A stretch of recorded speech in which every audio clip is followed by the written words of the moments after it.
Hi everyone, and today I'm going to solve question number 5 from exercise 9.1 class 8th maths mensuration chapter हमारा. So question number 8 guys, 5 diagonals of the rhombus दे रखा है हमारा 7.5 centimetre 12 centimetre. हमें इसका find its area find करना है. तो area हमारा D1 पहला डायगोनल दे रखा है 7.5 सेंटीमीटर एंड दूसरा डायगोनल दे रखा है हमारा 12 सेंटीमीटर. तो एरिया ऑफ रोम्बस क्या होता है हमारा, ठीक है. एरिया ऑफ रोम्बस का फॉर्मूला क्या होता है,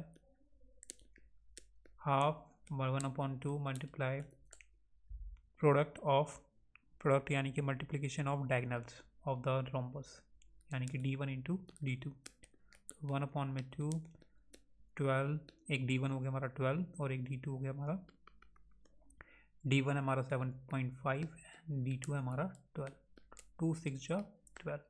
तो अगर हम मल्टीप्लाई करेंगे 7.5 को 6 से तो हमारा आएगा 45 centimetre square. Metre centimetre square या. सो हम कह सकते हैं 10 the area of the rhombus is 45 centimeter square. Fine, so yeah, that's how you can solve it.